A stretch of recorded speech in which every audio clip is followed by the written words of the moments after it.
When I first covered Ashley Trevino, I said to myself, you know what, ladies and gents, I don't think that I'm ever going to have to cover this individual again. I feel like I've gone through everything and we can just leave it there. A week later, I then covered Ashley Trevino again, and at the end of that video, I said, you know what, fellas, I've covered Ashley Trevino enough. I don't think I need to cover her again. And here we are. Because yes, Ashley Trevino is currently one of the most controversial people on the internet. Now, she was originally known as the TikTok inmate hopper, but in recent times, Ashley Trevino has become controversial for a multitude of different reasons that, of course, yes, I've spoken about in 2 multiple hour-long YouTube videos. But just in general, the collective opinion that I see surrounding Ashley Trevino on the internet is that yes, this individual is not exactly held in high regard, and ultimately, well, she is just one of the worst TikTokers I think I've, ever seen. This person somehow every single week just does something where I'm like, how do you keep on getting worse? But, oh baby, we're here again. For a 3rd time. Because yes, recently I woke up and found out that Ashley Trevino went onto a podcast with her children where she discusses pretty much everything that she's been involved in terms of controversy, drama, and being exposed left, right, and center. And honestly, I was kind of surprised by this. I didn't actually think that Ashley Trevino has the brain power to think and speak for longer than an hour straight, but apparently she does. And I thought, you know what? Some reason I'm gonna listen to it. So yes, I sat down, I put my AirPods in, and I sacrificed an hour of my time to listen to Ashley Trevino speak on a podcast. And honestly, the main reason that I did it is because I'm what the streets like to know as a philanthropist. I'm Mr. Beast. I am the commentary. No, I shouldn't say that in the current climate. I just like doing charity work. And I know how you guys are. I know that your brains at this point are basically the embodiment of a rotten apple core.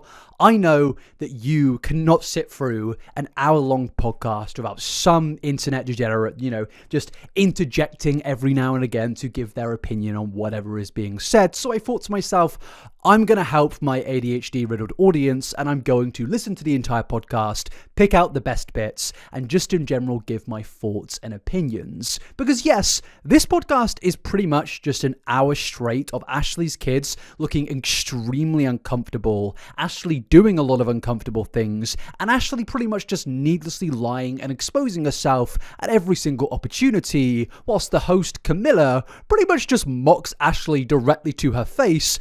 But the best part is Ashley is how do I say this without getting struck by the YouTube gods? Ashley isn't exactly someone with... Imagine you have a car and it has a lot of horsepower. Ashley's brain does not have that much horsepower, and it's very evident in this podcast because at every opportunity where she is mocked or just in general laughed at, Ashley kind of just joins in the laughter and the jokes, and I'm like, Ashley, you are the joke in this situation. But yes, I thought I've got to go through this. I've got to sit through this because honestly, in this podcast, there are a lot of serious things, but also I want to go through the reaction and everything that came after this podcast because yes, somehow things continued to get even more insane, and it's also led to a situation where seemingly Ashley has actually lost the custody of one of her actual children. But a big talking point from today's video is of course going to center around the topic of protecting yourself or protecting your loved ones from a lot of scary individuals on the internet. It's something that, can be quite difficult to do. The internet is a big, scary place, and that's why I want to introduce you to today's sponsor, NordVPN. Because my friends, your data is constantly exposed. Say if you're sat in a lovely old cafe and there's some sketchy public Wi-Fi there, you could connect to that and your data could be exposed to some nefarious individuals that want to sell that data and use it for means that you did not agree to. Well, that's why NordVPN is actually here to help you. It's here to connect to instantly and hide your IP. Because Nord offers a multitude of security-related features that just in general will protect you from all of these, terrible individuals that want your data. But if that doesn't interest you, Nord also offers a plethora of different things that can help you in your day-to-day life. For example, you could be on a plane going to another country and there may be some form of content restrictions in that country, Well, you click to NordVPN and suddenly that content restriction is gone. But also outside of that, Nord can protect suspicious files from coming into your PC, where Nord has a file scanning feature that will detect if there is any malware in certain files that you are downloading. So yeah, at pretty much every single angle, Nord is protecting you. And if this does perk your interest, go to my link, nordvpn.com/inabber, for access to their 2-year plan and 4 months extra for free. But Nord also offers a 30-day money-back guarantee if you are not satisfied with NordVPN. But trust me, I don't really think that's going to happen, because every single time I've used NordVPN, I have been protected and ultimately very, very satisfied. But with that, let's get into the very beginning of this podcast. Well, the first thing that I noticed was how uncomfortable Ashley's kids appeared to be. And yeah, throughout this entire podcast, it's a noticeable thing, but at the very beginning, even then, it's just very obvious before anything has been said. What is up, YouTube? We are back with another podcast with the one, the only controversial queen on the internet right now. People love her, people hate her. Ash Trevino and her beautiful children are here today. Are you excited to be here? Yes. Yeah. Are you guys nervous? I would be too, to be honest. Now, when I first found out about the existence of this podcast, I was immediately critical about the fact that there is a 12-year-old and 15-year-old coming onto this podcast, which at this point of time has multi-millions of views. But then after a bit of thinking, I thought to myself, no, I actually think that this podcast is overall a net good. Because you see, throughout a lot of this podcast, the two girls actually pretty much speak against their mother in a fashion that we haven't actually seen up until this point. Every time we've seen Ashley's kids, they're usually just in the background, and Ashley is very much in control of the conversation on her live streams. But in this podcast, it's a very different scenario of where Ashley is no longer the host and Camilla is actually in charge of the conversation. And what's interesting is Camilla gives a lot of opportunity to these kids to actually speak their mind and give their opinion. And give their opinion they do in this podcast, because pretty much at every opportunity where these kids can speak, they outright expose their mother left, right, and center. And I'm not just saying that to exaggerate it and get a clickbait title. No, at every opportunity, these kids, you will notice, basically speak up against their own mother. But yes, talking of their mother, Ashley then starts to introduce herself by basically stating that yes, she is the TikTok inmate Hopper. And shockingly enough, her children look absolutely embarrassed when she says that, because at the end of the day, being known as an influencer that is just regarded as the person that went round dating a bunch of violent criminals, it's not exactly something, in my opinion, to be proud of. This is a woman that's known for openly defending people that have actually murdered other individuals. And to be on a podcast with that individual, and that individual actually being your biological mother, I actually can't put it into words of how embarrassing that must be. Give me the rundown. How did you get into TikTok and how did you start social media? Give me the backstory. Who is Ash Trevino? So I first started actually my TikTok back in 2019. Nobody ever. Pre-COVID. Yeah, they don't know that. Actually, Ashley, sorry, I've just got to interject here and say I knew that, because in my first video about this entire situation, half of it was dedicated to Ashley Trevino before, she was famous. So just thought I'd put in the plug there. If you want to know more about Ashley, go and watch that video. But yeah, sorry, I will continue. But I was actually a prison wife. So yeah, that's why they call me the inmate Hopper. You like them felons? Yeah, I mean, I've been with them up until this year. I like that she's laughing here, but when you just look at the faces of her kids, they're just like, this is our mom. This is our actual mother. And it's like, oh my God. I cannot even describe how embarrassing this must be. I feel like we've all had a moment in our lives where our parents have done something to embarrass us in front of other individuals that aren't a part of your family. And in those moments, it's the world's worst thing. But when it's a situation like this on a global, international scale, I just can't put into words how much I genuinely feel bad for these kids. Because something you're going to learn throughout this podcast is the actions of Ashley Trevino have absolutely impacted everyone that she knows, from friends to family to her 2 daughters, who in this podcast speak about how they've actually lost friends due to Ashley's actions. And it is just really sad. I don't know. You don't think about going on Hinge, Tinder? So now, actually, I do have a guy that I talk to that is free. Oh, period. And We love a little yes. freaking. Yes. And I met him on TikTok. I think they have something to say. Go ahead. No.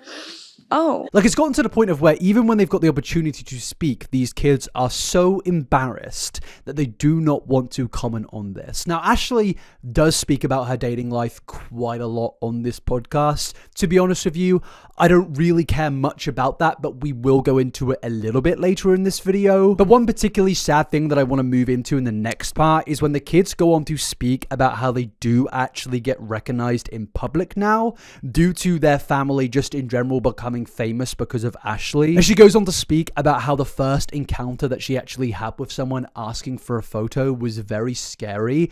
And I think that's an understandable thing to say, because at the end of the day, this kid at that time of happening would have been around 14 years old, and the other kid was probably 12 or 11 years old.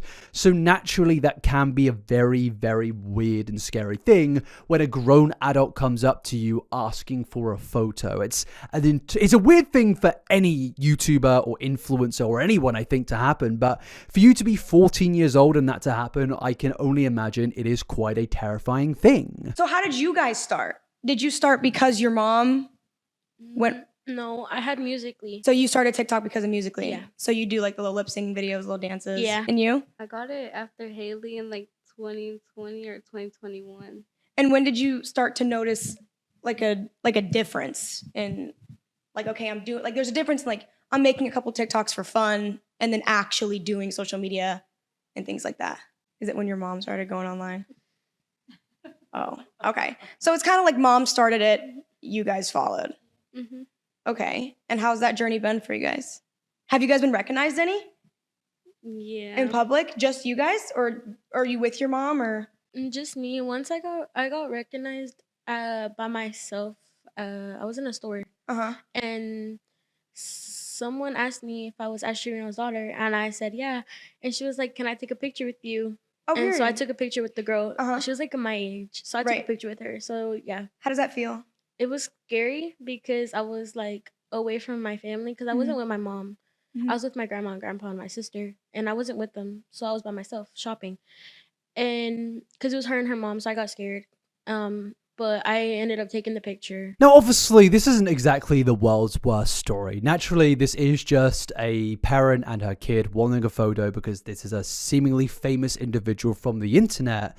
But at the end of the day, from what I can see here and from all the actions that Ashley has displayed over the last year, it's very clear to me that she hasn't really helped her kid deal with this type of fame in any single way. And if anything, she's only made the experiences that her kids have had with fame and fortune just a million times worse, as you will discover further in this podcast, but also as you probably have seen in other situations, or if you watched my previous videos, you will know that in every single opportunity, Ashley only makes things worse for her kids. But yeah, one thing to take from this is that it is very clear that Ashley has absolutely changed the trajectory of her children's lives forever due to the shenanigans that she gets up to on her TikTok page. And yes, a lot of that will always come in any form of fame, but obviously with Ashley, it is very different because Ashley is very much known as a bit of a lolcow figure on TikTok nowadays. She's only really known for controversy.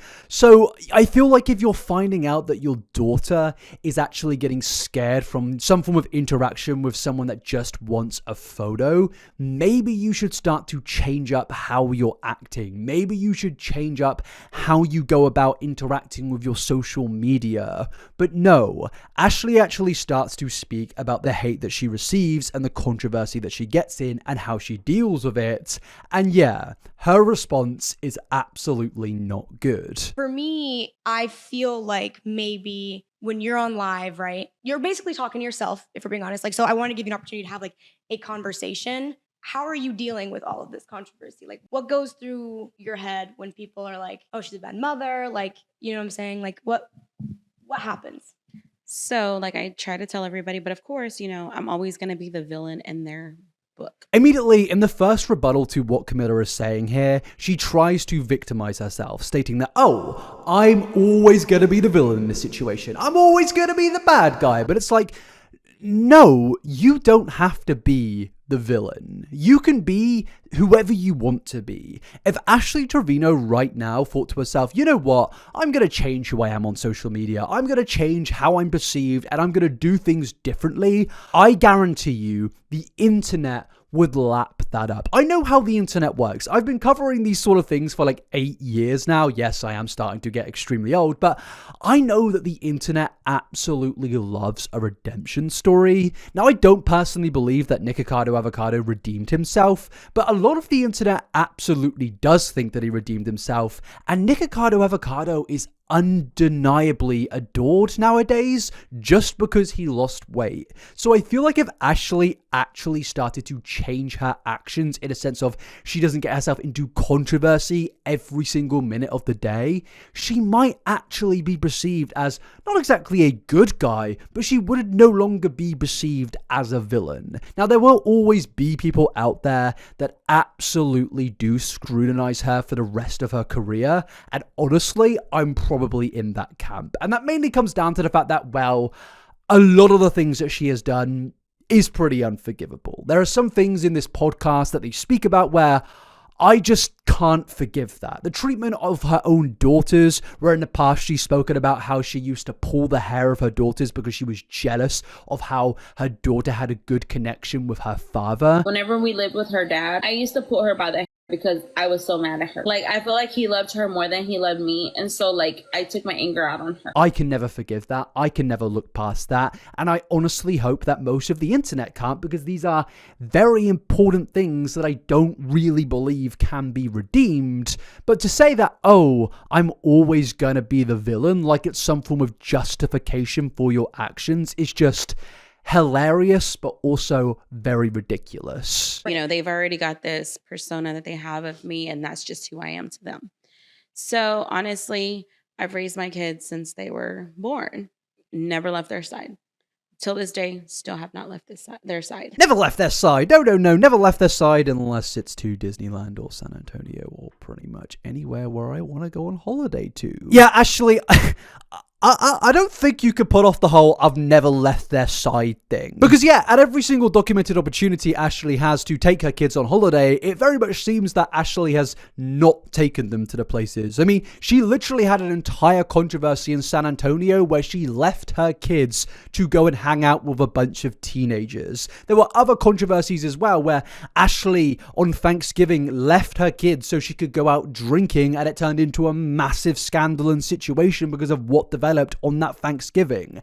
No, you have not been there for your kids at every single opportunity. And just looking at the kids' reactions to this, I think it's very, very evident here that Ashley Trevino is shock surprise lying once again. But people would say that they're with their grandparents majority of the time.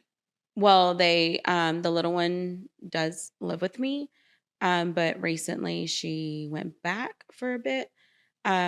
But my parents helped me raise them after me and their dad split up. So, of course, whenever you're kind of raised by your mom and your grandparents, you kind of fall into like a grandparent's baby, so Right. to speak. And so, I've never been the one to be like, no, you can't go to their house, if that's where they feel more comfortable at, then why not, you know? But actually, you need to ask yourself the question of why do they feel more comfortable going to your grandparents? Why is it that at every opportunity they try to go there? Why is it that they are uncomfortable? It's very obvious to me that Ashley does know the answers to this, and it does just come down to the fundamental fact that she is absolutely a terrible parent. But if you're gonna try to put off this facade of being a real individual that's gonna answer all the hard-hitting questions, ask why your kids are not comfortable in the home that their parent resides in. Because there is a very glaring, obvious answer that you aren't a good parent, and in every opportunity you put yourself first. Like, I don't like to say these things, by the way. It is very nasty to get on here and say, yeah, you're a bad parent. Like, realistically, who am I? Who am I to come onto my YouTube channel and say, this person sucks at parenting when I don't have a kid? I'm not a parent, but I know that this person is a bad parent. The internet knows that Ashley Trevino, at every opportunity, puts herself ahead of her children. Realistically, I should not have the gall, the guts to come onto my channel and say these things, but the reality is it's incredibly obvious given how she has basically documented it herself that she is an awful, awful parent. But what she says here only continues to get worse and worse. But I still legally have custody of my kids. I've never lost custody of them. So you do have full custody of your Yeah, I children? have full custody of them. Yeah. Okay, and why do you think they would feel more comfortable at their grandparents' house? Like, what is it that isn't happening in your house that makes them uncomfortable? So to be honest, Right. my oldest one, when Which I is get Haley? on, yes, which Okay, is Haley. okay. When I get onto her, Right. she runs to them, and they're like the ones that save her. You know, like Right. They save her? What does that mean? I mean, honestly, you may say that, oh, maybe overdeeping it for a second there, mate. Maybe you need to stop exaggerating. But I don't think I am, because this is the same woman that has admitted in the past that she has pulled the hair of her kids because she was jealous of her connection with their father. Like, that's the same individual. So when she's saying that she's saving them, I'm genuinely concerned. I'm genuinely thinking, what is going on in this whole household? And why do they keep running to their grandparents to be saved? and they're like the ones that save her. You know, like Right. oh, grandma, Like, mom's yeah. upset. I need to go to grandma's. Yes, and Okay. so basically that's how it is with them. The little one, Eviana, she calls me, mom, come pick me up. Mom, come pick me up. So of course I go pick her up. Right. And so, you know, she's the one who stays with me most of the time. But yeah, I mean, I used to like staying with my grandma whenever I was younger. So Mhm.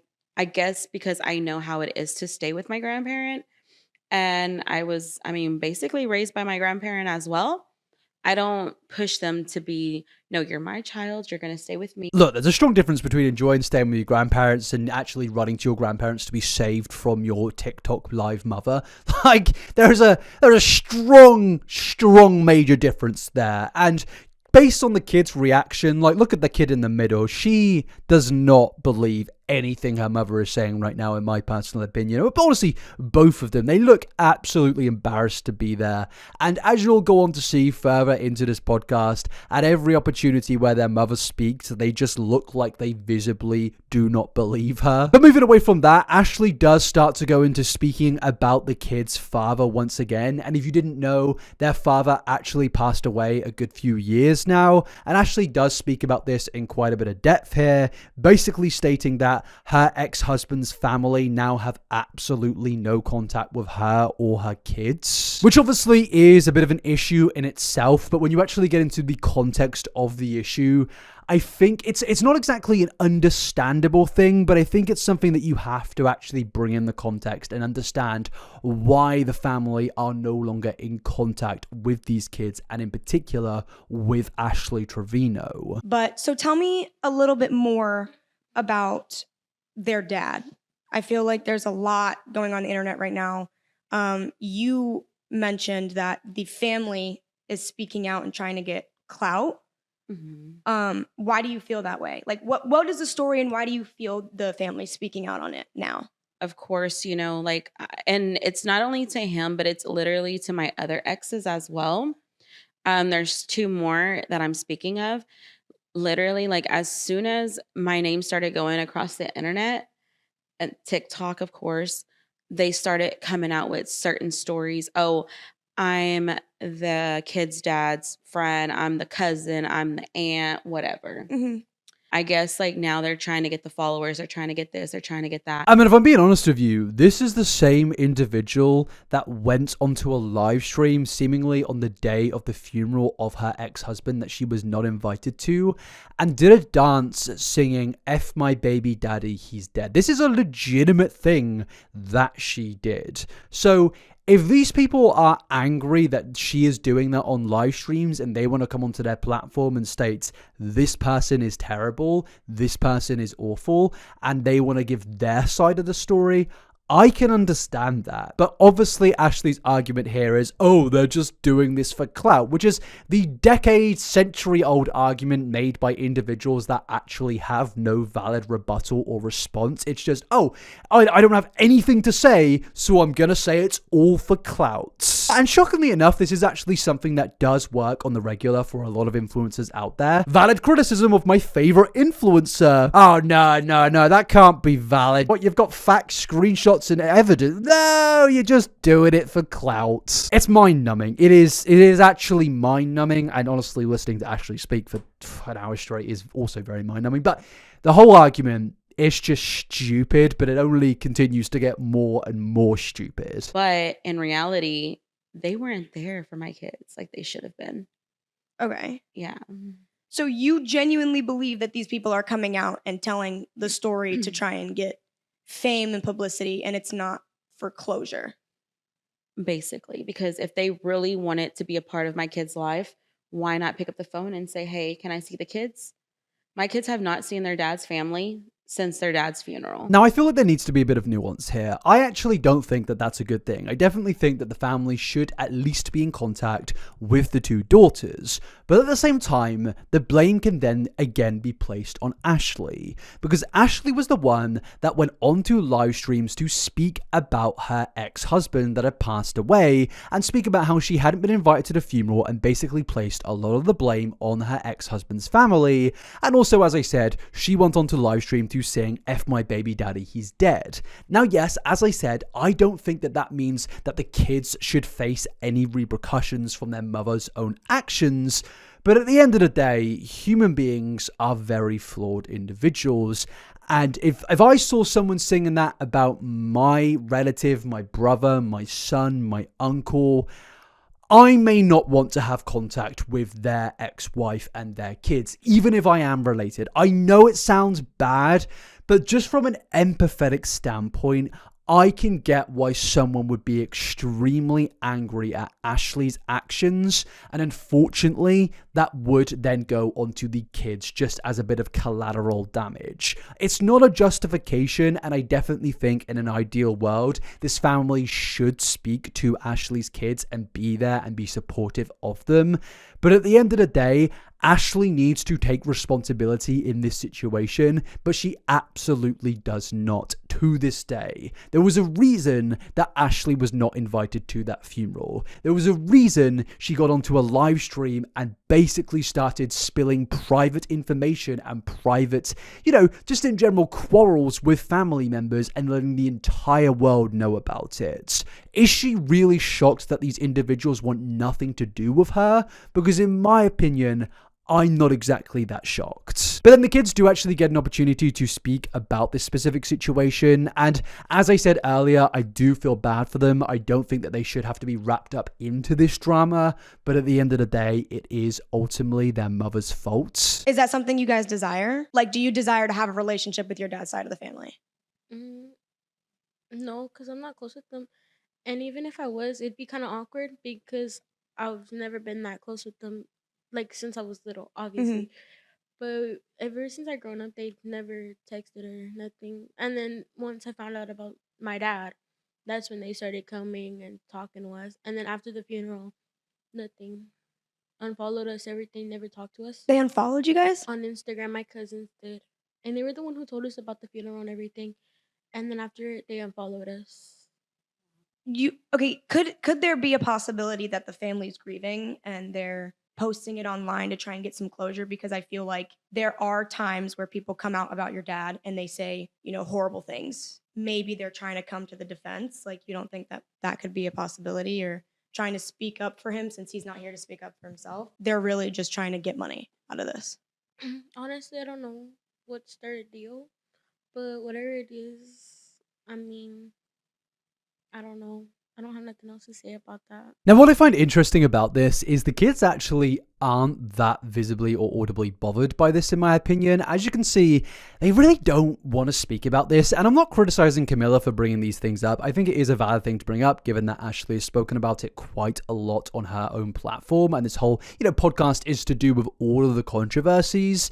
But ultimately, these kids seem a lot more mature than their own mother, which is absolutely hilarious considering these kids are like 15 and 12 years old. They know, they have the emotional intelligence to just not really go into detail on these topics, because at the end of the day, they are very sensitive things, and they're 15 and 12 years old. So tell me why the 36-year-old mother of two cannot repeat that type of behavior. Tell me why Ashley Trevino turns everything she possibly can into drama, even if it is deep personal family scandals and quarrels. I mean, realistically, it is just money, because drama is what pays the bills for it. I know that's incredibly ironic coming from me, but I'm not the one getting onto my live streams and speaking about my family dramas and scandals and quarrels and situations. Ashley knows that if she talks about these things, it's just going to get clipped up and people are just going to speak about it and ultimately eventually come to her live streams where she'll for some reason receive more donations and more money will go into her bank accounts. It's like a really sick and twisted cycle, and the only person that benefits from it is Ashley. Everyone else, including her daughters and family, is just clearly impacted negatively. But then after this, we move into more interesting territory of where the kids actually go on to speak about why they're basically concerns that, I guess, certain family members or friends may no longer want to associate with them because of the actions of, their mother and what goes on in the drama sphere surrounding Ashley. And yeah, it is a really sad listen because they do speak about family members that do still associate with them, but I get the kind of vibes that the kids are really worried that in the future they may not want to associate with them any longer. Like, what are some things out there about your family that you're like, oh, hell? There was a video of my tia's engagement, like when her husband proposed to her. Mm-hmm. That video got out. And I feel like she didn't like it because why would they put their business out? Especially if it was posted, but they're stalkers to go that deep into posting my tia stuff.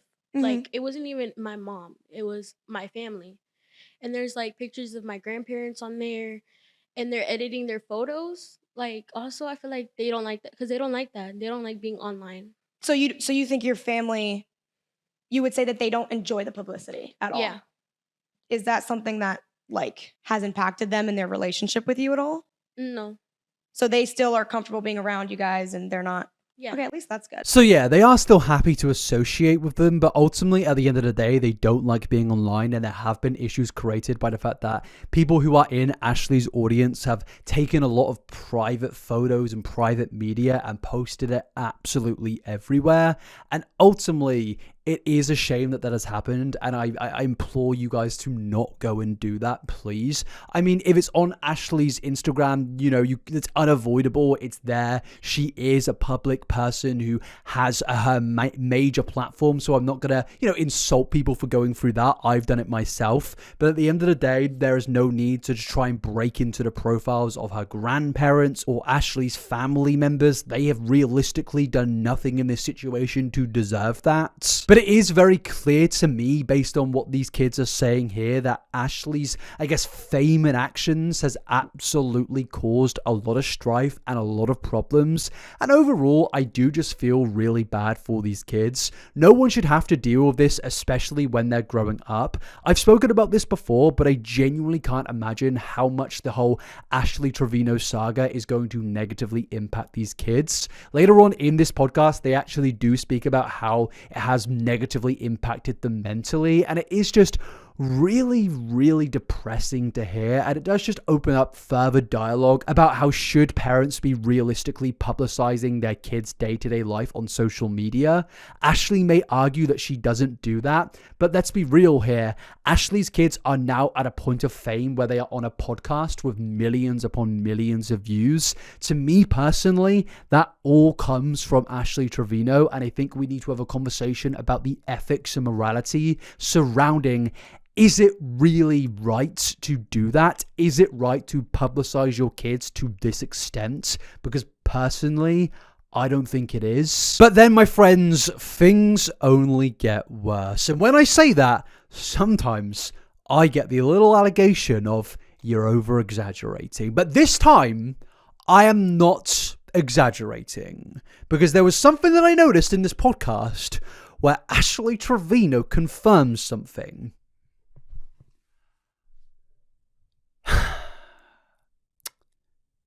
She's British. About my grandma and grandpa, there is like this picture. There is this picture, and it was like of them together, I think, and they edited that into like people from back in the old days. Like George Washington, and they added like gray and white hair. Not grandma and grandpa.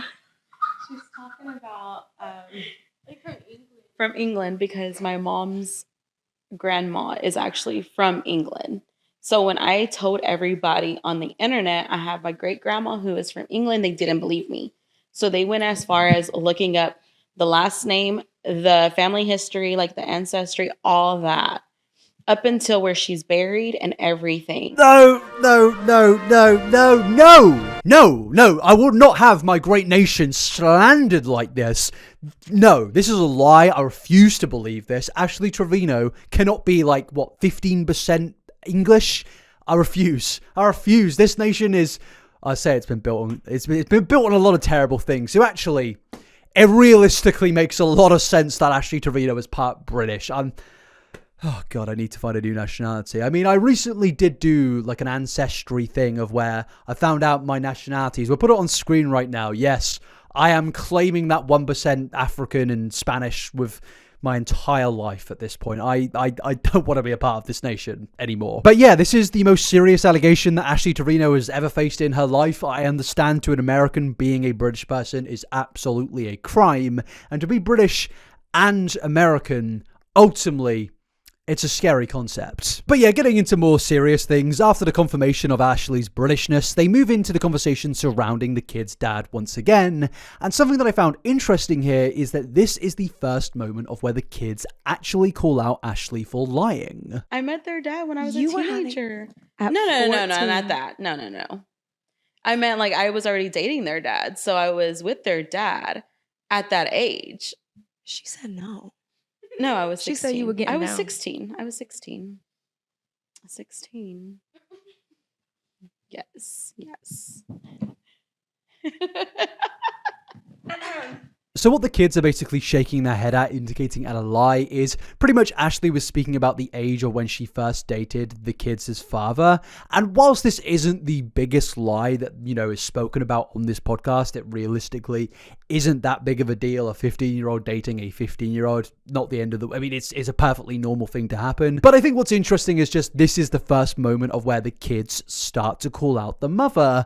And this is progressively going to happen more and more. And I think this comes down to what I mentioned earlier of where the kids are clearly more comfortable in speaking out against their mother because the mother is no longer the host and in control of the conversation and she can't just mute the live stream, and instead Camilla is there to pretty much just take control of the conversation and ask the kids questions, which, as I said earlier, I think it is important. Whilst I do disagree with the publicization, if that even is a word, of these kids, at the end of the day, these kids are now famous and they are now everywhere. So I would rather than come onto this platform and give their honest opinions. But in the next part, it actually only does confirm my point of why I don't think these kids should have been publicized as much as they were. When they start to go and speak about the fact that Ashley's daughter has lost friendships because of Ashley's platform, which I find interesting because losing family is one thing, but I think losing close personal friends that you've been friends with for a long time is actually,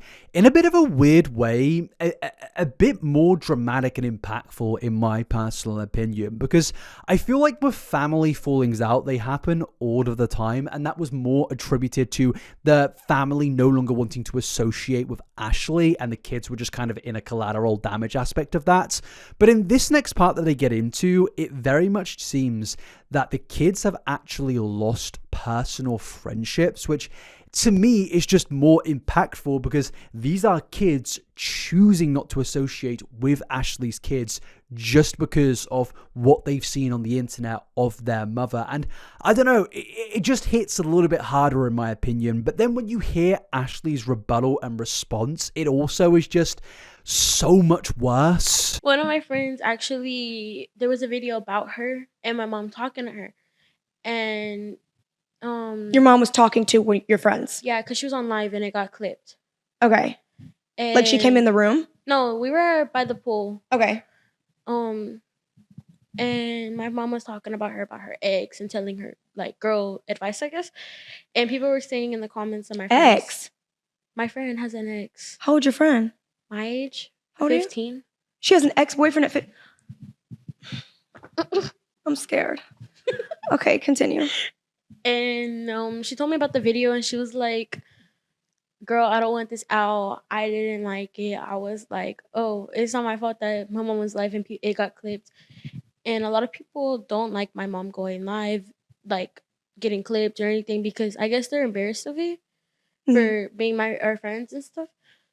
I would say we lost a bit of friends. Really? Yeah. Now, this is obviously really sad to hear, and I don't think that any kid should have to deal with the repercussions of them having a terrible parent, obviously, in an ideal world. But at the end of the day, as we know, Ashley loves to get on live stream and pretty much just say anything that comes to her mind. And the fact that she got onto a live stream to air personal information about her 15-year-old's friend is just...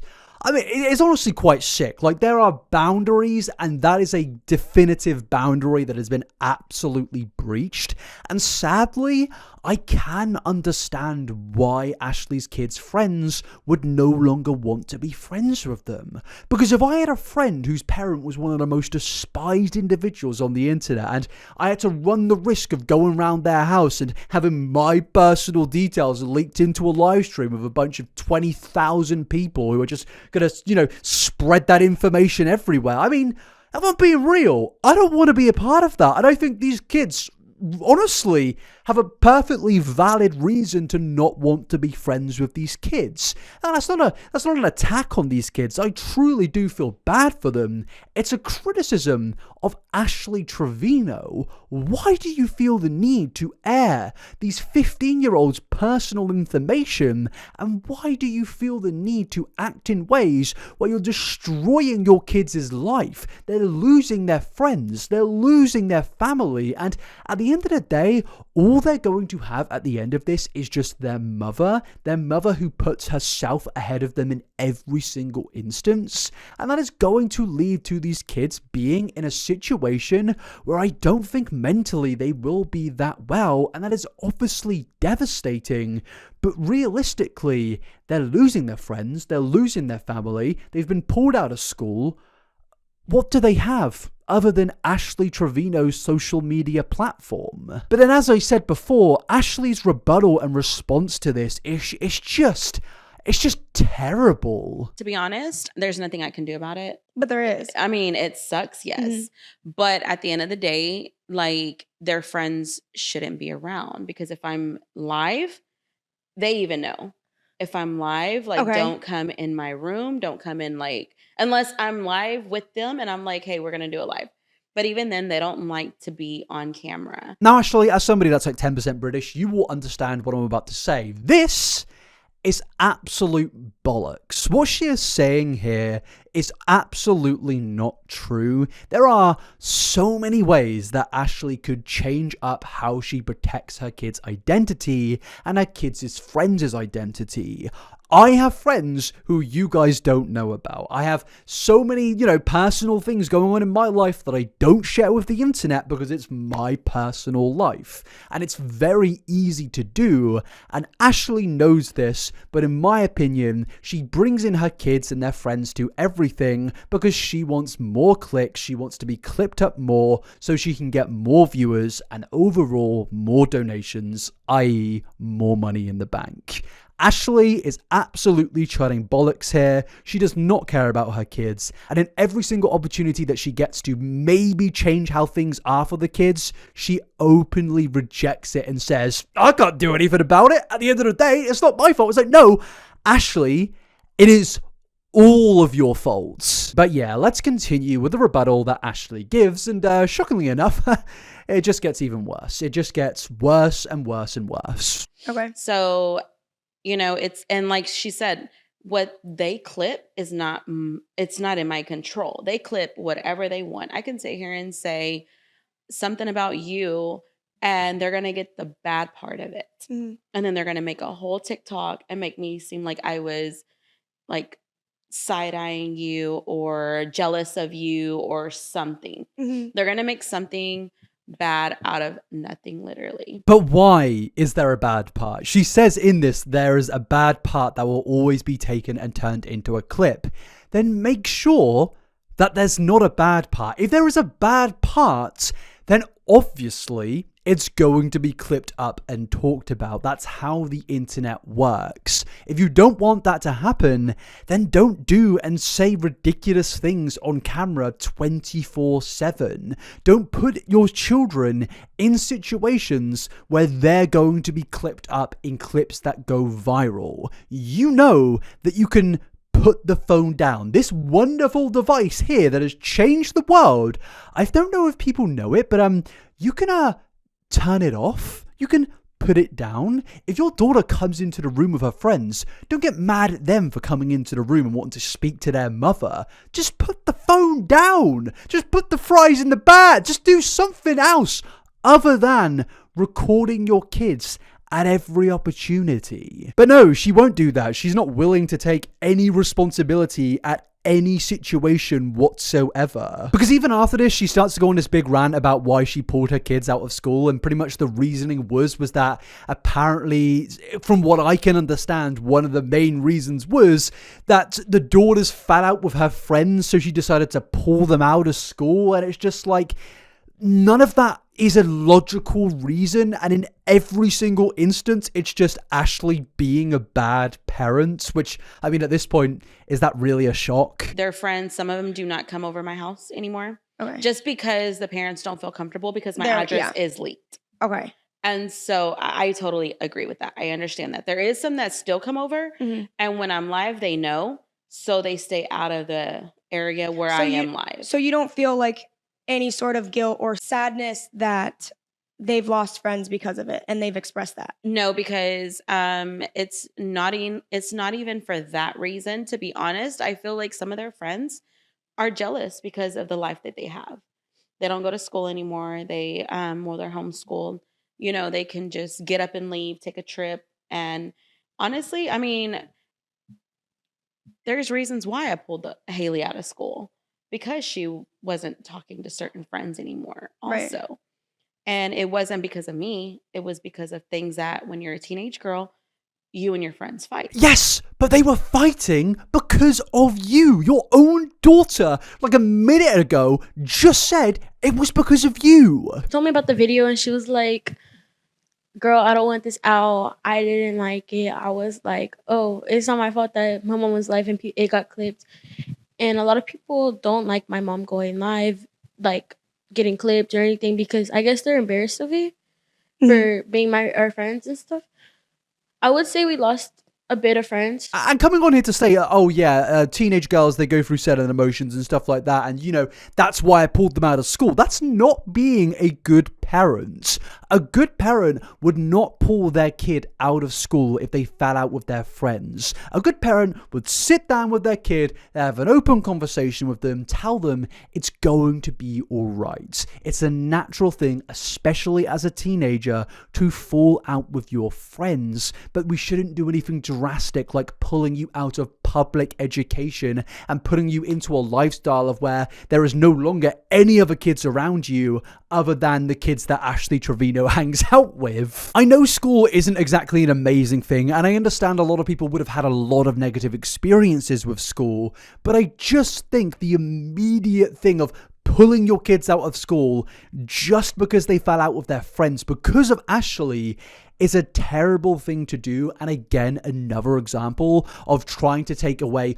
all forms of responsibility from yourself and just blaming it on the other teenagers that your kid is friends with and blaming it on the education system. The reality is the education system has failed in this situation, but it hasn't failed the kids. It's failed Ashley Trevino. The fact that she has the mentalities that she does, the fact that she acts in the way she does is sadly an indictment on the American education system. Because yeah, I feel like anyone with a bit of education would probably not act in the way that she is acting here. She just didn't like going because they were having a fallout or something.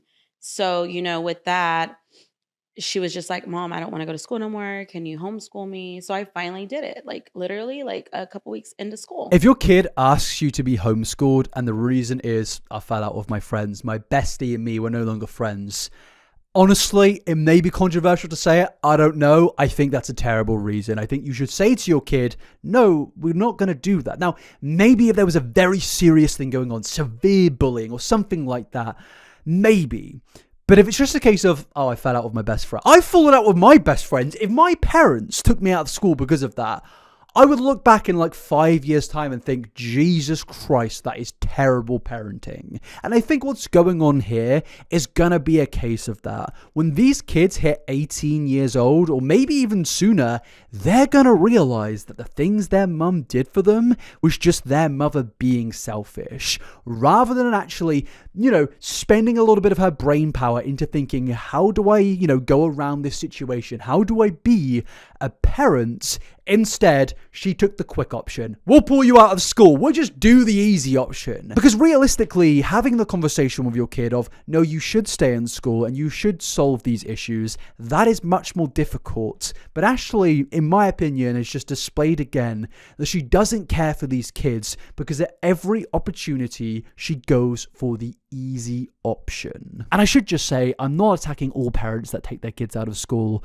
I'm attacking parents who take their kids out of school for non-justifiable reasons. I don't care what anyone says, school is a really important thing. It is where kids develop social skills. It's where kids get education. It's where kids make friends who could last for life. It can point them into directions in the world where they can, explore new careers they never thought they would be interested in. But because of education, they're now interested in that. And I understand the education system is flawed, but with what Ashley has done here, it's not justified in my opinion, but it only continues. I took her out. I said, well, I'm not going to have you miserable either. Right. And so I did what I could as a mom to protect her. Right. From them girls, because if you're going to be a true friend, you're going to stay a friend through the bad, the good, the ugly, whatever. Right. And so for that, they're still young. Even if she did say, she was like, I've lost friends because of my mom and what she does in the lives and stuff.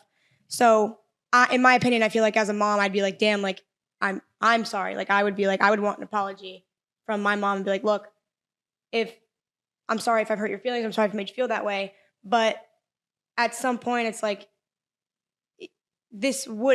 you would not be a topic of conversation with her friends if it wasn't for your online presence. It wouldn't happen. Yeah. It wouldn't happen. If you worked a regular 9 to 5 and a regular job where it wasn't plastered all over social media and you weren't, granted, one of the most controversial people right now, there wouldn't be anything to fight about. Yeah, they're 16. Yeah, they're going through hormonal shit and whatever, y'all. I don't know what happens at 16 anymore. Hopefully not crazy.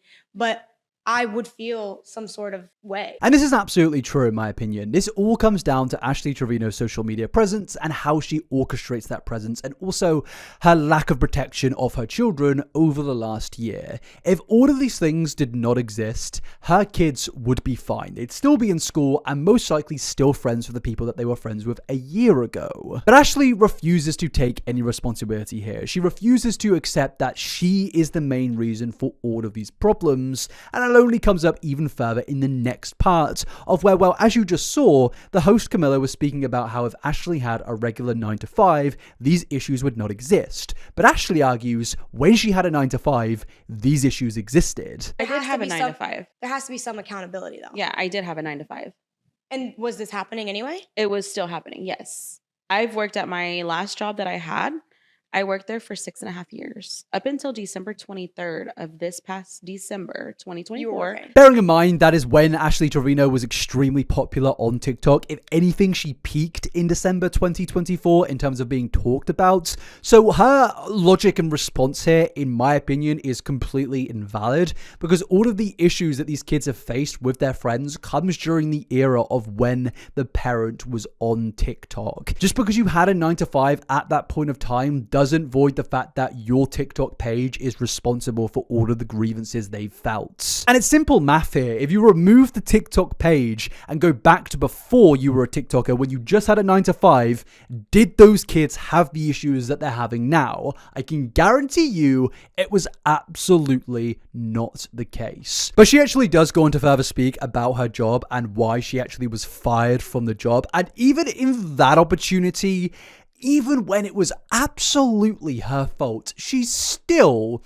refuses to take any responsibility. And honestly, it's kind of impressive. It is kind of impressive that she somehow manages to argue her point at every opportunity. I got fired. Fired? Yes. For what? The trolls from TikTok literally sent my owner a video of me. The trolls from TikTok literally sent... What did they send, Ashley? What did they send? I would love to know, what did they send whilst you had over 1 million followers on social media? I would love to know. Showing my nip. Yes. Yes. So they fired me. So they fired you because you got your body parts out on a live stream where children and plenty of other people were in that live stream. You broke TOS by doing it, somehow weren't suspended, whilst you had 1 million followers, and you're blaming trolls for sending that to your workplace. Realistically, I think what happened there is Ashley was extremely popular, and people who she worked with at the time definitely knew who she was on social media. They saw that controversy and they thought, well, we can't have this at our company. And honestly, controversial opinion, I completely understand that. If you're a company, bearing in mind Ashley was a nurse, if you're a healthcare company, you've got a bit of prestige, you know, you've got to represent yourself in a professional way. You can't have an employee with 1 million followers who's getting their body parts out on a TikTok live stream to a 19-year-old who was Santa. You can't be doing that. I'm sorry, you can't. And I understand why the company fired her. But again, she's still taking no responsibility. It's like, no, it was the trolls. It was the trolls. What? Did the trolls get their out too? Did they, realistically? No. Like, let's be real here, people. I'm going to say it in American terms. If I got a job at 7-Eleven and, you know, I was still making YouTube videos, but in one video I just randomly decide to stand up and get my cock out. He's pulling his cock out! I think I'm getting fired. Rightly so. I'm a representation, ultimately, sort of that company because I'm an employee there. And I don't think that they want to be represented by my nuts. I just don't think they want to be represented by that. And who would? At the end of the day, who would? But yeah, the argument she has just continues, and it is just as terrible as it was before, if not worse. And I just put that out there, literally on TikTok, because people were like, you don't know how to work, you don't have a job, you don't have this, you don't have that. Well, why do y'all think I wasn't coming on TikTok till 6 o'clock, 7 o'clock, my time? I had a 9 to 5. I worked. Your boss saw your nipple. Literally. I'm sorry, but I do just love that the host is just like, this is just stupid. Like, she is laughing, and honestly, I actually think the host did a really good job in this episode, because half of it, as I said earlier, is just her laughing at Ashley, and Ashley almost feels like she's laughing with her. But I think to anyone with a bit of horsepower in their brain, they can kind of understand that Ashley is being laughed at, and it's kind of amazing. Somebody took a picture of me at my desk and posted it all over TikTok. One of the patients did. Wait, where did you work? I worked at a dental office in Arlington, Texas. How did that even happen? What? The slip. I was drunk on live with Santos. Yes. Literally. I'm gonna do the walk of shame now. Yeah. I'm embarrassed. Yeah. I'm ashamed for that, because I regret ever meeting Santos. I love that no one here other than Ashley is laughing. The daughters look embarrassed. I mean, the host, Camilla, looks disgusted. Just in general, this whole bit here is just kind of grim, because again, it's just another major representation of the fact that Ashley can take no responsibility whatsoever.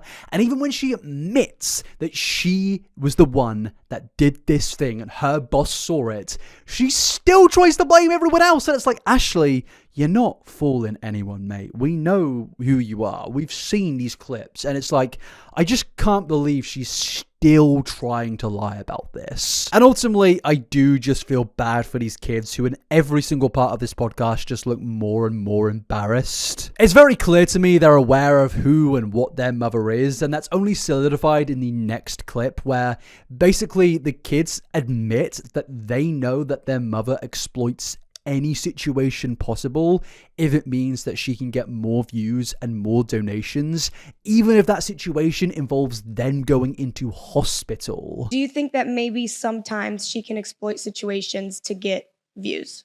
I'm gonna be real, yeah. Because that's the game. But that's your kid. No, not with them. She just said yes. I don't do it with them. I mean, I don't really like to talk about them, honestly. When it comes to my lives now, I tell them, if y'all have anything to say about the kids, I'm not answering it. If anything, I protect them now. When they come in my room, I cover the camera. When they're around, I don't film them. But have you done that in the past? Have you taken a situation and used it for views regarding the No. kids? I mean, it's just absolutely not true. You can literally just search Ashley Kids and there will be so many examples of her kids coming into the room, or where the kids are on live stream with her and where she's talking about her kids in literally every single instance. These clips are widely available. I covered them in multiple videos, and it's just the fact that she's still lying about this. And even after this, she then gets exposed for lying by her own kids, where, she's asked, oh, have you ever, done this recently? And she's like, no, I've never done this. And the kids are like, no, you have. Do you feel like maybe she has done that ever? Yeah, but not me, my sister. You've taken her when she was sick and you were begging for money. When? You said send the galaxy to know about my baby girl's health when I was in the hospital. Oh, that's because, that was like a while back though. But you weren't even in the hospital. Yeah, You were but just no, sick. but I still didn't like that. So you lied about your kids being in hospital for donations, and you overall exploited your kid for being sick for donations, and your rebuttal to that is, it was a while ago. Was it realistically?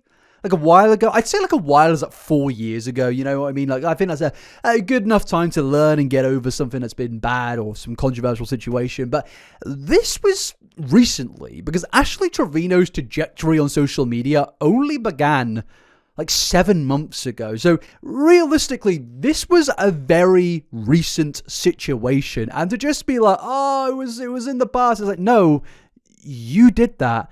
And you're still not taking responsibility. I mean, I'm trying to clap right now, but I'm holding the microphone. But I'm appreciative of how low this woman is willing to go to basically take no responsibility. It's actually kind of incredible. I've never seen an influencer, and I've covered a lot. I've covered a lot of influencers, and I've never seen one this bad at taking responsibility. It's kind of beautiful, honestly. So yeah, never taking any responsibility in any controversial situations whatsoever, and exploiting her children's health for views.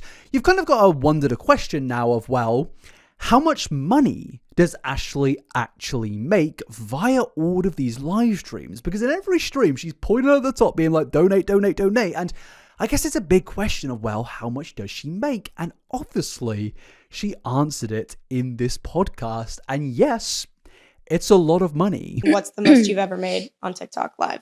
So the most I've ever made on TikTok Live was $12,000. In one sitting? Yes. In one live? Yes. How many hours? Like 2.5. You made 12 grand in 2.5 hours? Yeah. I mean, it does kind of make you sick, doesn't it? I mean, if there was ever going to be a thing to radicalize people into the Communist Party, it was definitely the fact that Ashley Trevino is making $12,000 per 2-hour live stream. Good Lord. There's things I want to say. Look, I am all for making your bag, getting your money. I'm a big fan of money. I am. I can't lie.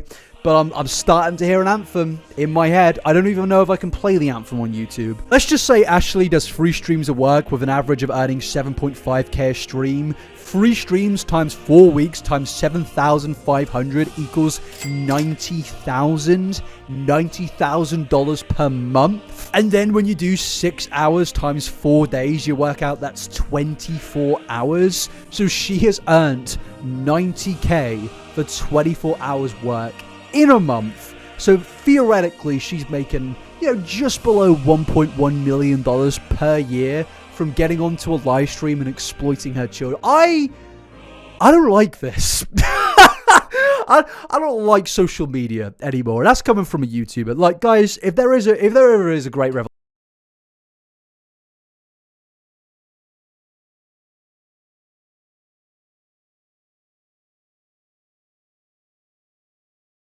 something that I feel like I probably shouldn't say on YouTube, but it was like, something to do with a revolution, and if there ever was one, I can understand why I don't know what YouTube TOS is like nowadays. I have to say that was all a big joke. It was all a joke. But things only get worse when you consider Ashley's very, very high earnings.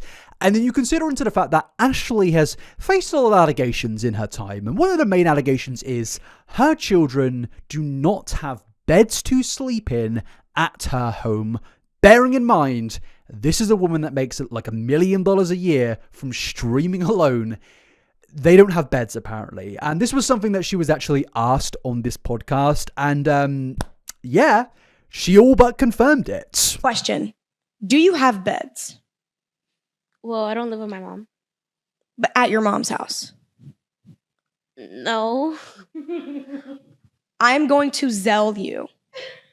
I'm going to give you money for, I want a bed, 2 mattresses, 2 of them. I want a headboard and 2 nightstands. I'm going to order that before you leave this house today. And I'm going to insert the clip of the receipt. There's a story behind that. I don't care about the story. I don't know why you're laughing, why you're smiling. I don't care if the kids, half and half live at their grandparents'. Ultimately, Ashley has confirmed throughout this podcast that the kids do very much stay at her house at least quite a lot during, the week. So no, I'm not going to care about any answer that she's going to give here, any excuse, rebuttal, lack of responsibility. It's actually quite sick and twisted that these kids don't have a bed still. We've just found out that she earns $12,000 possibly a live stream. We've just found out that she is a millionaire at this point of time. She absolutely is a millionaire. She is someone known for bragging about her branded clothes, her branded handbags, going on these amazing trips to Disneyland, which she doesn't take her kids on, by the way. So we know she can afford this, but she doesn't. She doesn't pay for these things. She doesn't even attempt to, and it is disgusting. I truly do feel bad for these kids, and if there's anything we can take from this podcast is I can understand why these kids may turn out, in a bad way. These kids may, not exactly have good views on the world. I think these kids can be understandably angry at a lot of things because at the end of the day, they've had a bad upbringing. They've had a bad parents. They've had someone who doesn't take any care or responsibility for them to the point of where they don't have a bed. They don't have a bed. I grew up in a council house where we were barely getting by, There was a point of where we were living in a flat on the weekends of where my mum had like a 1-bedroom flat, and then there was we had to go to a hotel at night to sleep in on the other side of the road. It was a really weird thing. It was just every weekend when I went to stay at my mum's, and at least at that point, I still had a bed. My mum didn't have any money, but we still had a bed. And then I see people like this on $1 million a year, and they still don't have a bed.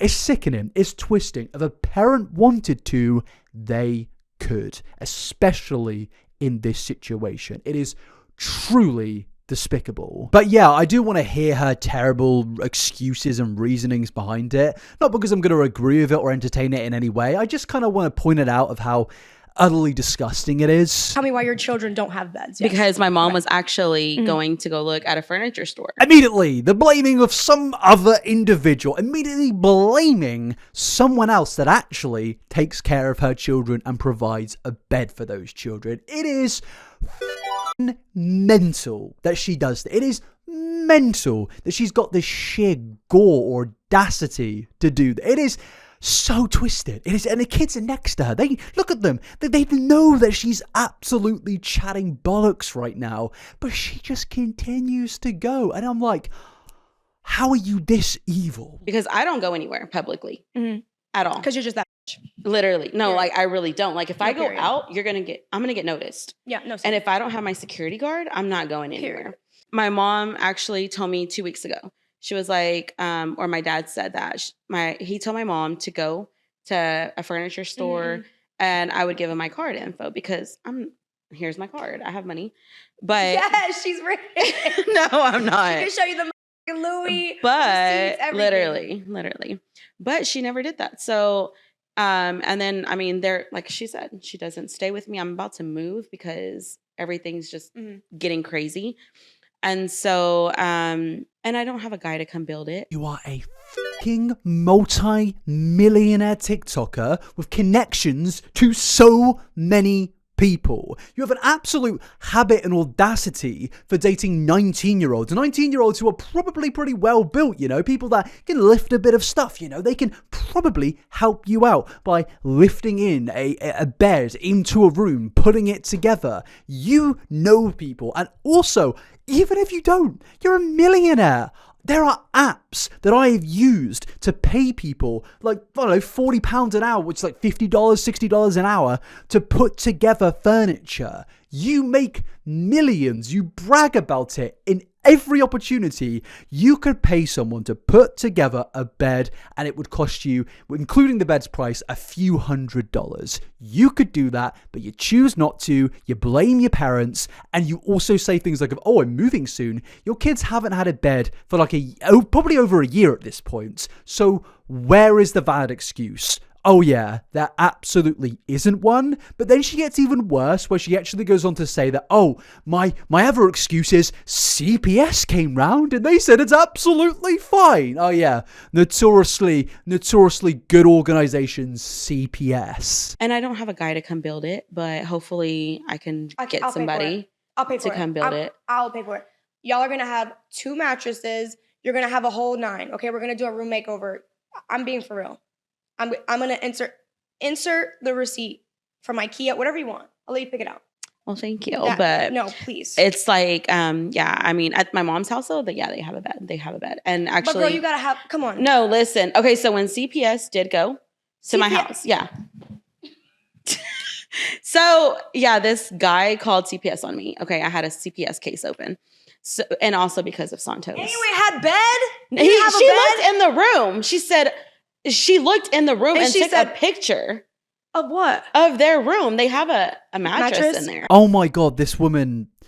There are so many things that I want to say that would get me banned from this platform. This is it's despicable. It is despicable. And I don't care if anyone thinks I'm reaching here. I'm not. I know I'm not. She is justifying this by being like, CPS came round. They saw a little dirty mattress on the floor and they sleep on the couch. It's like, that's not a good environment for a kid to grow up in. I don't care what anyone says. That is not a good environment for a kid. And if you're a millionaire, if you've got the luxury, privileged lifestyle to pay for anything, you can pay for a bed. Mate, you can literally buy a house for both kids and still have leftover money to probably buy multiple other houses. This is ridiculous. But what's even more insane is when you learn that the hotel that Ashley and her kids was staying at to go on this podcast was not paid for by Ashley and was actually paid for by the host. And it's like, even at every opportunity to pay for a bed, Ashley refuses to. And even then, it gets worse at the ending of this clip. You made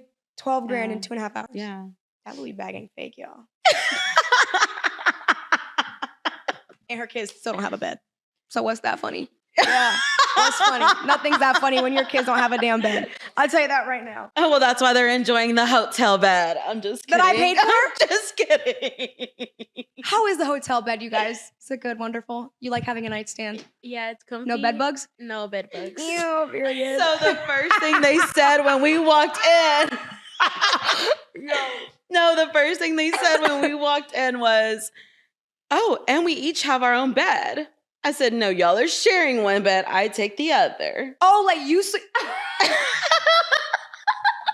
I'm not laughing. I think even that is sick and twisted. Like, she's joking about this because she knows how bad it is. She knows that this is a messed up situation, and she's turning it into a mockery, into a joke. It's not funny. It really isn't. I get the Ashley Trevino memes. I think they're funny. I've made my own jokes in this video, but this isn't something to laugh at. This is an actual sick, twisted individual. And if CPS, if they've got any sort of shame about them, they would interject here. I don't often say that, but I think CPS do need to get involved. I don't know how she still has any form of semi-custody. I mean, as you're going to learn later on after this podcast, there is some debate surrounding that, but I don't understand how she's had any form of custody over these kids for even the amount of time that she has so far. Because even after this, it gets sadder and sadder when you find out that the kids themselves admit that they would basically happily go back to the life that they had before, due to the fact that the life that they have now has mentally taken a toll on them. I feel like I'd rather go back to my old life. Yeah, we have money, and I mean, I don't like being online publicly. Like, And I understand that. yeah, Especially you're so young. yeah. And growing up, that's why I'm homeschooled too. In the beginning of school, people noticed my mom, and I got like in the cafeteria a lot of stares. Mhm. And so, if I could, I honestly would go back to my old life, to being a nobody to people, because that's when I was more confident, didn't care how I looked. And now, since I'm publicly, I've cared more about how I look, how I go out, and stuff. I mean, it's just, it is just so depressing. It is sad that these kids are in this position of where they have a multi-millionaire mum. That almost feels like the ideal situation. You know, when you grow up and you kind of wish that your parents would win the lottery or something like that, you'd stumble upon generational wealth. I feel like every poor person has definitely thought to themselves, God, I hope we win the lottery this week, or something like that when you're like 9 years old.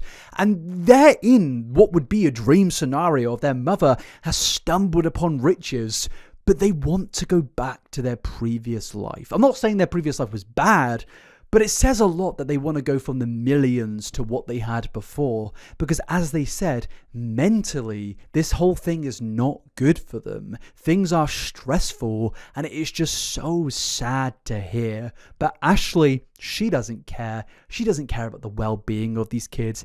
It's all about her and nobody else. But now what's interesting about this podcast is we're getting towards the second half of the podcast, because pretty much this podcast is in two halves, where one half, the kids are there, and then there's the second half where Ashley and Camilla can speak about more explicit things in, not in the presence of the kids. But what's interesting is Ashley knows this, but at the same time, she still makes explicit jokes in front of her kids like this. He's always in my life. But there's nothing wrong with that.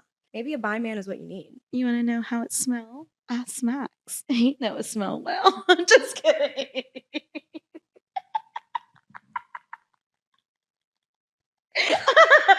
Hey, yo, chat, clip that. I mean, this is just so incredibly awkward. The kids look uncomfortable. Camilla looks uncomfortable. Just in general, I don't understand why she's laughing, and I don't understand how she doesn't see this as nothing but grossly inappropriate. But if you're actually wondering what the context of what Ashley is speaking about here, pretty much, shock surprised, Ashley is in another relationship with someone where she's planning to marry that individual, and bearing in mind Ashley is currently still married. But yeah, she speaks about this person who she's never met. She speaks about how much she loves him and how they're planning their marriage together. But then we find out the truth that the person that she's supposedly getting married to is actually one of her biggest donators. He's one of my biggest gifters, and we've been talking since December.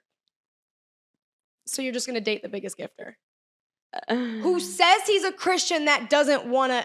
Yeah, we're going to save ourselves until marriage. Ashley, stop playing with me. No, I'm serious. No, you're not. Yes, when we meet, We're Call gonna me. we're gonna Call come me. back to this conversation. No, call me. And you're gonna be like, so does he know how to smell? No, he don't. Wait till the wedding day. Am I invited? Yeah, you are. We're actually gonna get married in Miami. She hasn't even met this man, and she's talking about her kids don't even know it. All they know is that he said he's gonna wait on the phone for her to get there. I mean, I would find it funny if this wasn't true. Like, this is actually a real thing that she has done. We have seen throughout all of my videos that Ashley has an obsession with marrying men that she barely even knows and introducing those men to her kids at every opportunity. There's something that they actually get into when they speak about a previous person that Ashley was married to. In fact, I believe it's the person that she still currently is married to, where the kids give their experience with this person and they state that, yeah, this is a terrible person. Have you never tried a guy that's older or maybe in the same, at least 30?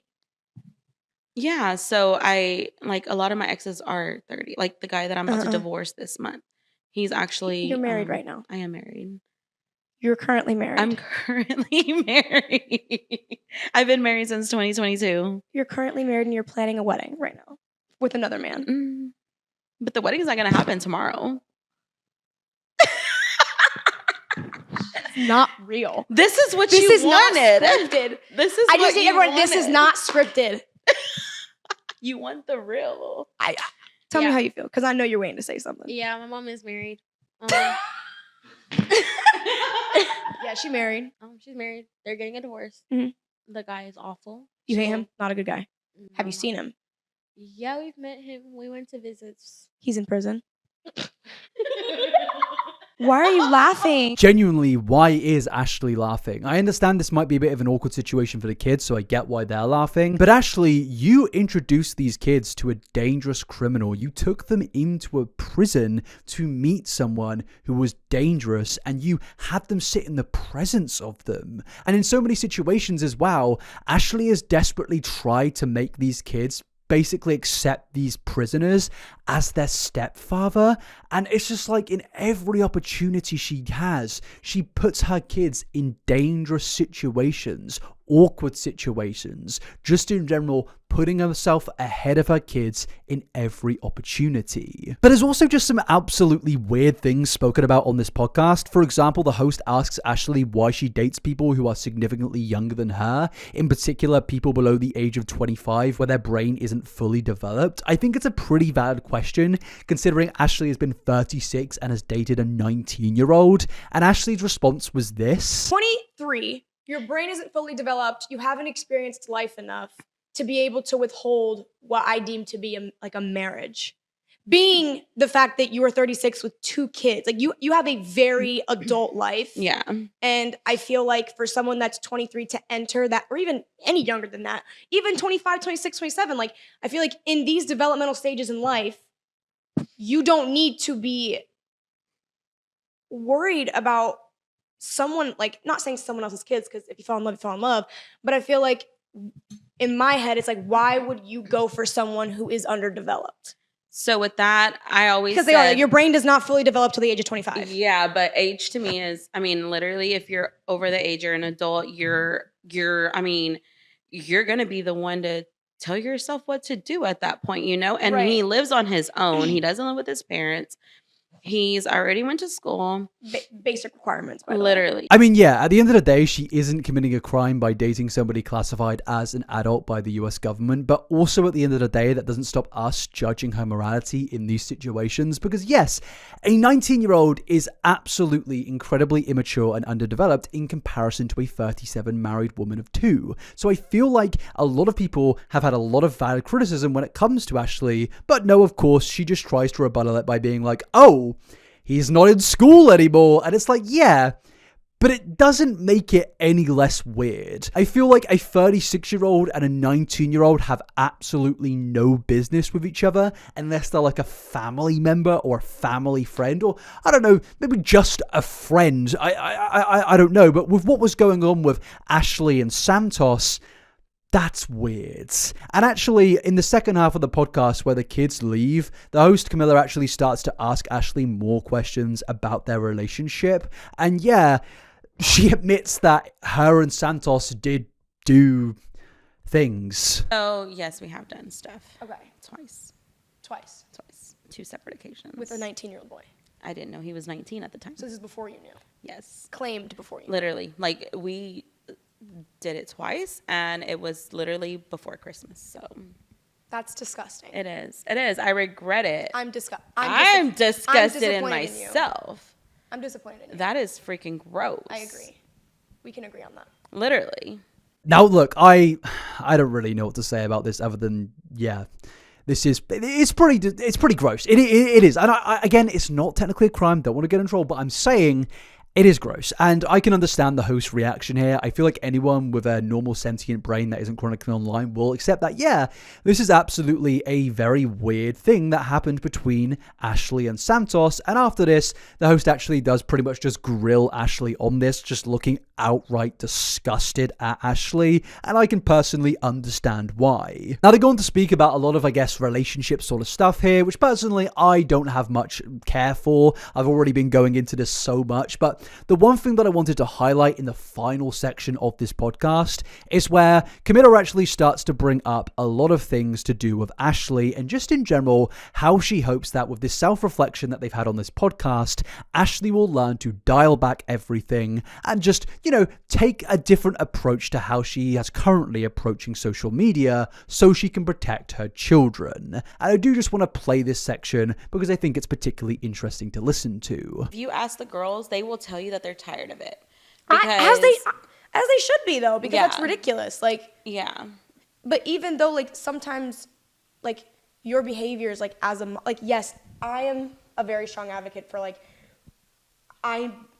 I don't talk about it often, but, like, women, when we have children, from experiences that I've heard through family members, like, the woman when she becomes a mother, it's hard to differentiate being a mother, and then being also a woman for her partner, for her husband, for herself. And I feel like you really mix those two, and it became really messy for everyone, for the public, for your children. Like, you need to take care of yourself as a woman very independently than how you would take care of yourself and present yourself as a mother. And I think that this is where everything went to because now it's publicized to 300,000 people and more. Yeah, but then again... Because people make mistakes. Yeah. I get that.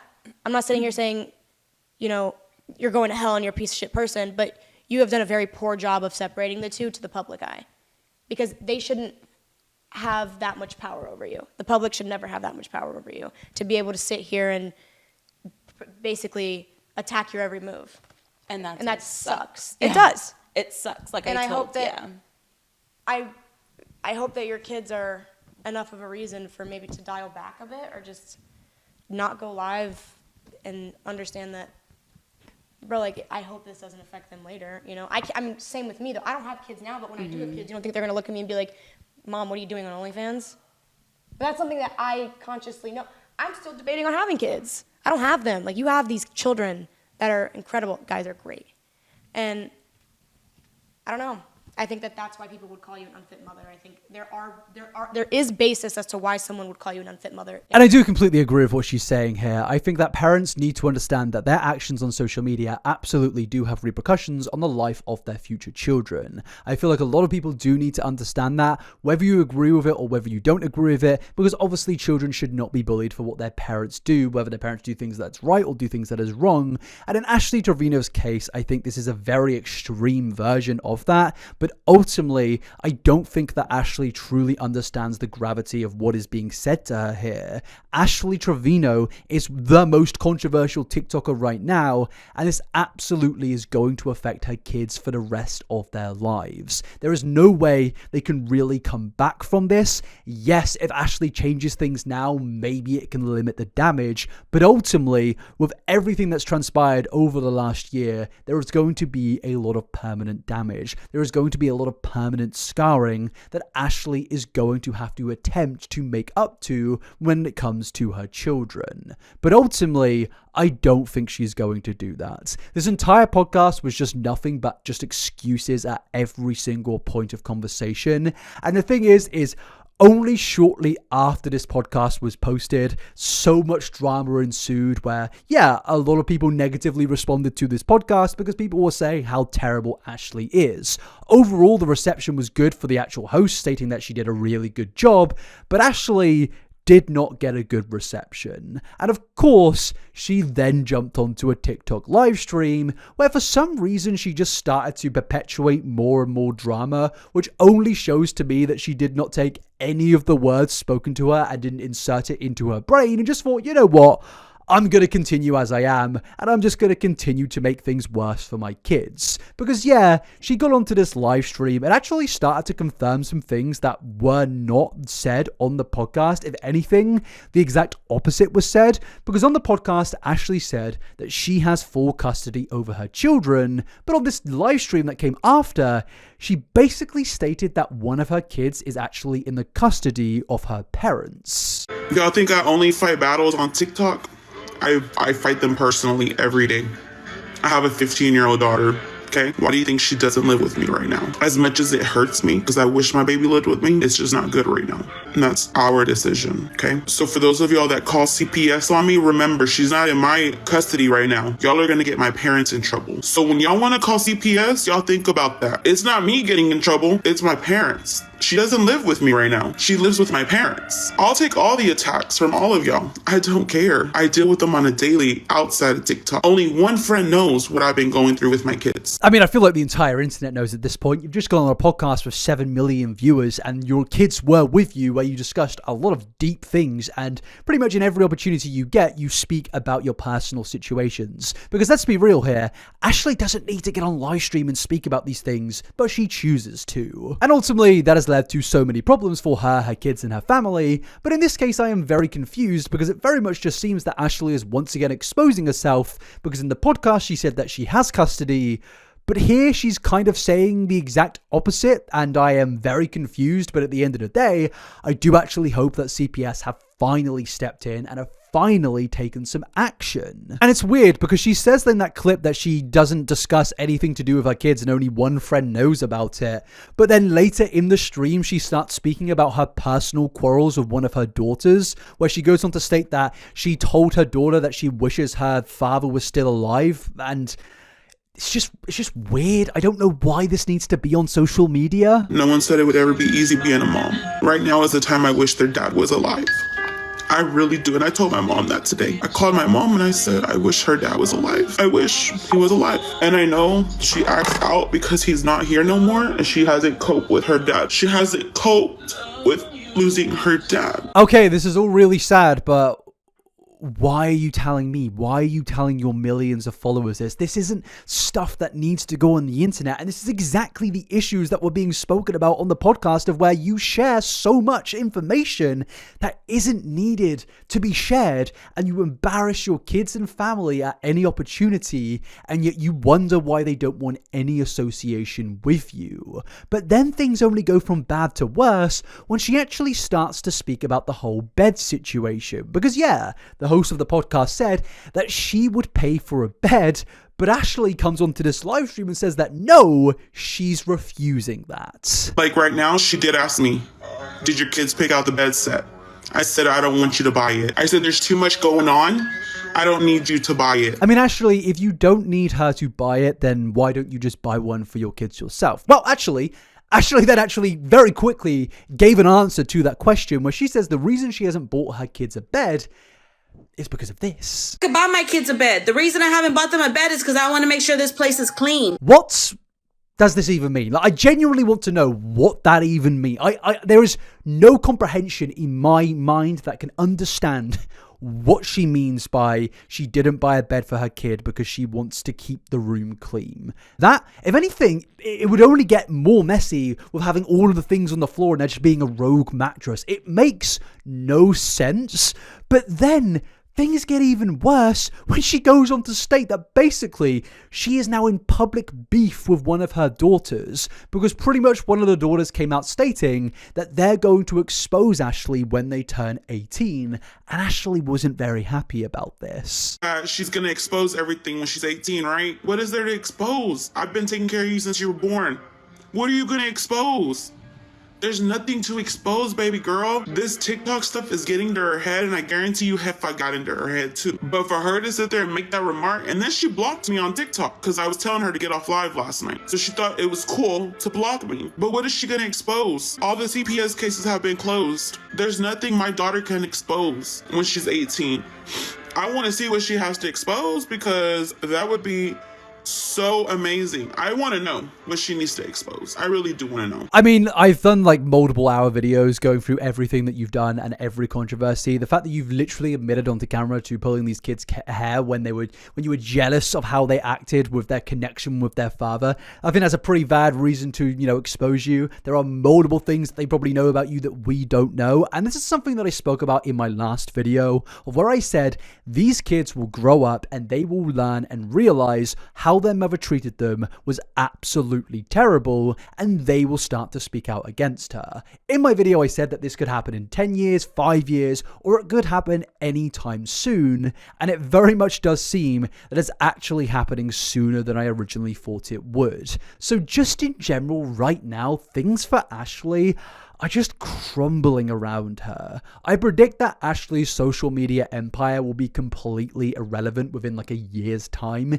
maybe even less than that, because just in general, how long can this really continue? How long can Ashley get away with this before she starts to face very serious legal repercussions? In my opinion, it's basically a ticking time bomb. Things are going to go very bad, and based on everything that we've gone through in today's video, I think it's only going to happen sooner than we actually think it will. In conclusion to everything that we've gone through in today's video, Ashley Trevino is fundamentally far worse than I think any of us originally thought she was, and with everything that we've looked at, it's really only exemplified that tenfold. The fact that she's not willing to accept a bed for her children, like a donation of a bed, is absolutely crazy, and to me it just indicates once again that she doesn't care about anyone but herself.